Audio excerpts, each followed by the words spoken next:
Bismillahirrahmanirrahim. Assalamualaikum warahmatullahi wabarakatuh. Sebelumnya kami dari kelompok 5 yang beranggotakan saya sendiri Wahyu Majidatul Nur Aini NIM 203200251. Kemudian rekan saya Ulfi Nimatu Fitria NIM 203200250. Kemudian Windia Stuti Retnaning Tias NIM 203200257 dan yang terakhir Yuni Widyayanti NIM 203200262. Kelompok kami akan menjelaskan materi tentang metode pembelajaran PKN di SD atau MI. Baik, di sini saya akan menjelaskan subbab yang pertama, yaitu pengertian strategi pembelajaran. Strategi pembelajaran merupakan rencana tindakan atau rangkaian tindakan termasuk penggunaan metode dan pemanfaatan berbagai sumber daya atau kekuatan dalam pembelajaran yang disusun untuk mencapai tujuan tertentu. Dapat juga pengertian strategi pembelajaran menurut beberapa ahli. Yang pertama menurut Yatim Rianto, strategi pembelajaran yaitu mengoptimalkan, mengefektifkan, serta mengefisiensi kegiatan pembelajaran. Jadi strategi pembelajaran tidak hanya terbatas pada prosedur kegiatan, melainkan termasuk seluruh komponen materi atau paket pembelajaran dan pola pembelajaran itu sendiri. Baik, selanjutnya yaitu pengertian strategi pembelajaran menurut Murdino adalah rencana dan cara-cara melaksanakan kegiatan pembelajaran. Maksudnya di sini adalah cara-cara atau perencanaan seorang guru yang sudah disusun untuk melaksanakan kegiatan pembelajaran agar seorang siswa dapat menangkap semua materi yang disampaikan oleh guru. Yang kedua yaitu pengertian strategi pembelajaran PKN. Strategi pembelajaran pendidikan kewarganegaraan atau PKN adalah suatu siasat atau kiat yang digunakan untuk memilih dan mengimplementasikan segala teori, pendekatan, teknik, metode, model, media, materi, dan sumber-sumber belajar dalam proses pembelajaran pendidikan kewarganegaraan atau PKN untuk mencapai tujuan pembelajaran pendidikan kewarganegaraan yang telah ditetapkan. Di mana dalam hal ini pembinaan, pemahaman, penghayatan, dan pengamalan Pancasila termasuk di dalamnya adalah wujud siswa yang cinta tanah air dapat terlaksana kalau terdapat materi atau bahan untuk mencapai tujuan tersebut. Materi yang sesuai diantaranya adalah menjaga keutuhan negara Indonesia. Untuk membuat proses pembelajaran diperlukan sebuah strategi. Oleh dasar pertimbangan itulah, maka dalam usaha untuk menumbuhkan sikap dan perilaku siswa yang cinta tanah air dan sesuai dengan nilai-nilai moral atau nilai Pancasila, diperlukan sebuah strategi pembelajaran PKN yang tepat. Strategi pembelajaran yang perlu dikembangkan berdasarkan suatu pendekatan yang merupakan pola pikir atau pangkal tolak dan pola dasar pemikiran. Assalamualaikum warahmatullahi wabarakatuh. Perkenalkan, nama saya Windia Stuti Retnaning Tias NIM 203200257. Pada kesempatan kali ini saya akan melanjutkan presentasi dari Mbak Wahyu Majid mengenai tentang strategi dan media pembelajaran PKN di SD atau MI. Yang pertama ada strategi. Strategi pembelajaran yang bisa diterapkan di SD atau MI yaitu strategi pembelajaran ekspositori. Strategi pembelajaran yang ekspositori, guru menyampaikan fakta, ide, dan informasi penting lainnya dahulu kepada siswa tanpa banyak interaksi selain menjawab pertanyaan. Dalam strategi pembelajaran ini, guru fokus pada pemberian informasi dari pengalaman pribadi dengan menggunakan buku teks, referensi atau metode ceramah, demonstrasi, dan laporan hasil belajar. Strategi ini lebih dari sekedar menyajikan fakta kepada siswa. Hal ini menyajikan informasi yang jelas dan ringkas dengan cara yang tepat sasaran sehingga siswa dapat dengan mudah menghubungkan dari satu topik ke topik berikutnya. Kemudian ada strategi pembelajaran information search atau mencari informasi, bertujuan untuk melatih siswa agar mandiri dalam pembelajaran metode information search atau istilah lain sering disebut dengan metode pencarian informasi, merupakan metode yang digunakan oleh pendidik dengan maksud meminta peserta didik untuk menjawab pertanyaan-pertanyaan yang diajukan baik oleh pendidik dengan maksud meminta peserta didik untuk menjawab. Yang selanjutnya ada strategi pembelajaran reading aloud atau membaca keras, bertujuan untuk membantu siswa lebih mudah dalam memahami sebuah bacaan mengenai materi kepada siswa. Guru mengawali pelajaran dengan membagikan materi kepada siswa. Siswa diminta untuk membuat pertanyaan, guru mengkonfirmasi pertanyaan siswa. Pelajaran diakhiri dengan sesi tanya jawab. Berikutnya ada strategi pembelajaran teka-teki silang, bertujuan untuk membangkitkan semangat siswa dalam mengikuti pembelajaran. Dengan strategi ini, siswa akan lebih antusias dan pembelajaran tidak membosankan. Setelah strategi, kita beralih ke media yang digunakan dalam pembelajaran PKN di MI. Yang pertama ada media non-proyeksi atau pameran atau displayed media.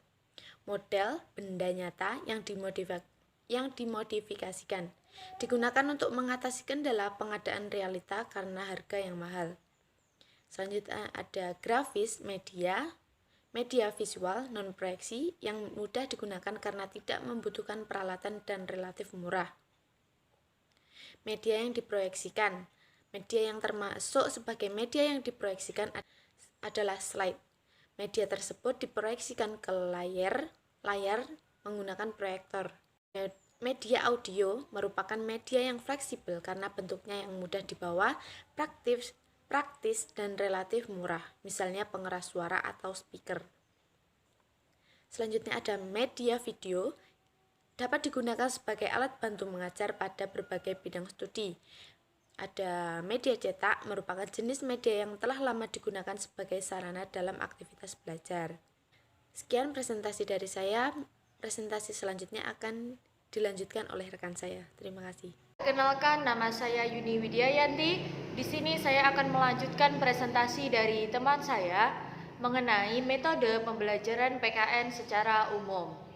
Baiklah, untuk yang pertama yang akan saya bahas yaitu mengenai pengertian daripada metode. Metode jika ditinjau dari segi bahasa terdapat beberapa makna, yaitu yang pertama metode dalam bahasa Inggris method, dalam bahasa Yunani methods atau meta yang artinya sesudah atau melampaui, hodos yang artinya jalan atau cara. Sedangkan menurut istilah, metode adalah cara kerja yang bersistem untuk memudahkan pelaksanaan suatu kegiatan guna mencapai tujuan yang telah ditentukan. Baiklah, yang pertama yaitu metode ceramah. Metode ini dalam menyajikan bahan ajar melalui penjelasan dan penuturan lisan pendidik kepada peserta didik. Metode ini lebih tepat digunakan apabila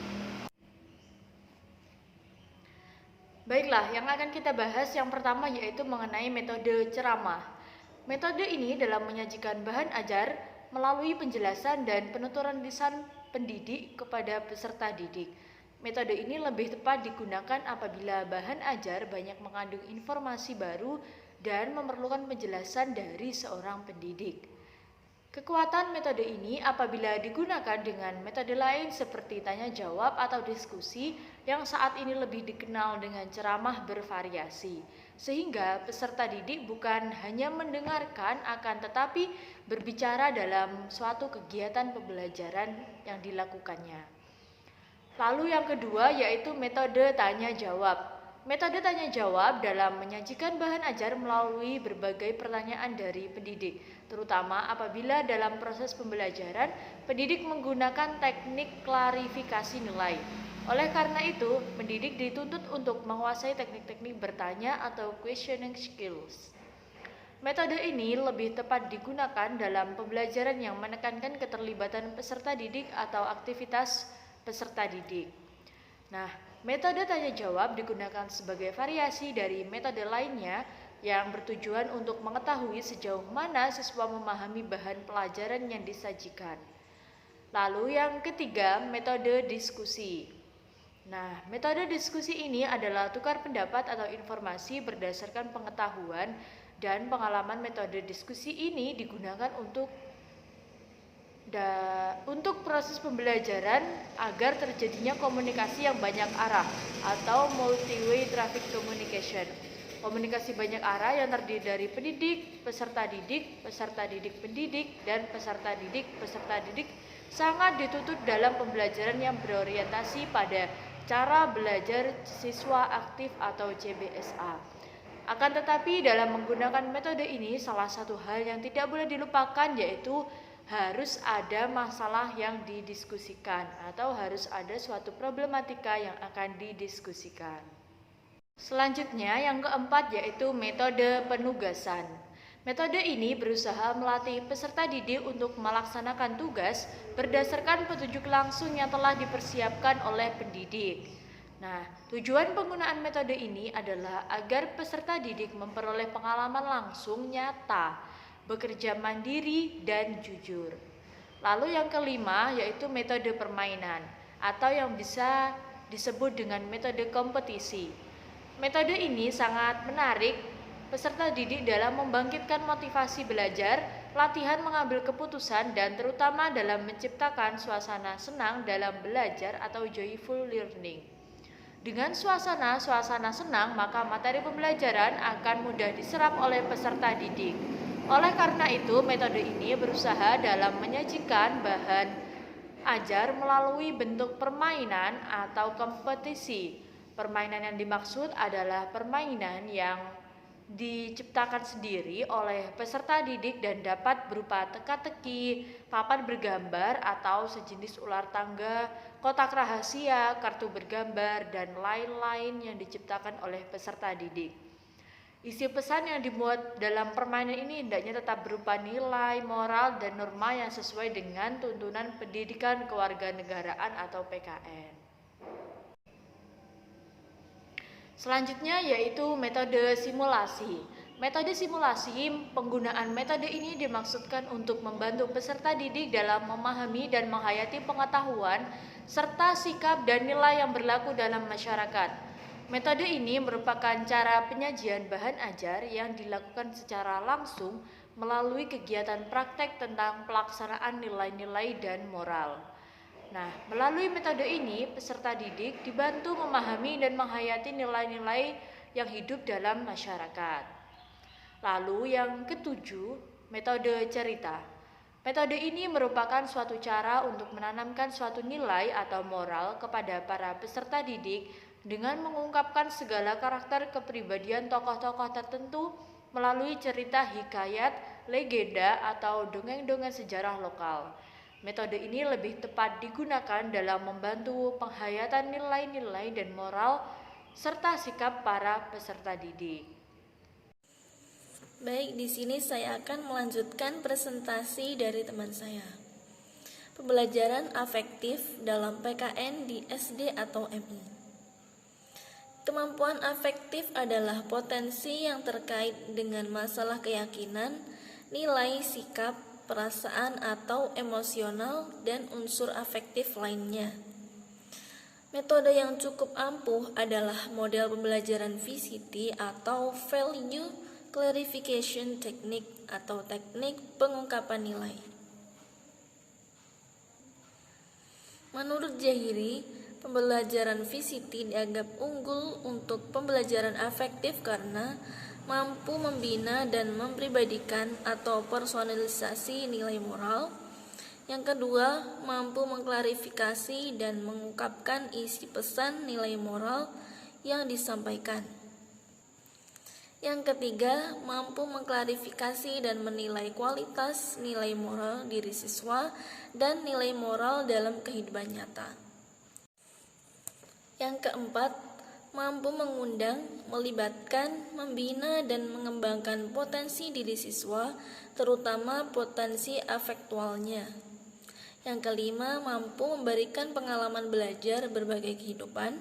Dan yang terakhir, mampu menangkal, meniadakan, mengintervensi, dan melakukan subversi terhadap nilai moral yang ada dalam sistem nilai dan moral yang ada dalam diri seseorang. Sekian presentasi dari kelompok 5. Jika ada kurang lebihnya, kami mohon maaf. Wabillahi taufiq walhidayah, waridho wal inayah. Wassalamualaikum warahmatullahi wabarakatuh.